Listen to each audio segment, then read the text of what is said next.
Le 10 février, dans le petit village de Célie-en-Bière en Seine-et-Marne, une Peugeot 3008 est venue percuter un Breil Chrono Mégane, dans un choc terriblement violent.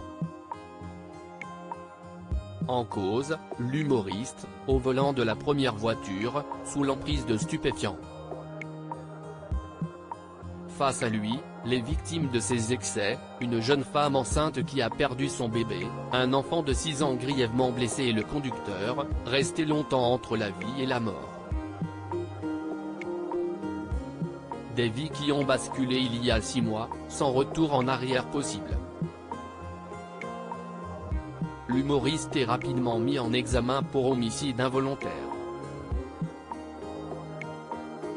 Dans la voiture conduite par Pierre Palmade, il y a Mohsin, un copain qui est un sex-friend de l'humoriste, et Malik. Si l'artiste reste coincé au volant, ses deux amis ont pris la fuite le long de la départementale. Direction la maison de l'humoriste, où s'organise un curieux manège, immortalisé par le système de vidéosurveillance. Ils remplissent des sacs et improvisent un rapide ménage, avant de s'offrir une dernière injection et de rentrer à Paris, selon les propos rapportés par Le Parisien. L'employée de maison, elle, arrive le lendemain matin et découvre de multiples traces de sang sur les tomates de la salle à manger, dans les chambres, sur un peignoir, sur un rideau, sur le carrelage de bain.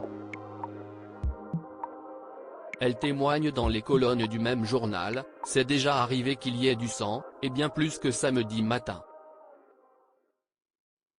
La preuve des multiples injections qui ont précédé l'accident, est celle de la descente aux enfers de l'artiste. Photo supérieure à Pierre Palmade, découvrez sa maison de 430 mètres carrés, à vendre pour 1,36 million d'euros. Le public m'a demandé d'arrêter entre midi et l'accident, il s'est piqué environ 8 fois, rapportait Mohsin, l'un des passagers de la voiture de Pierre Palmade.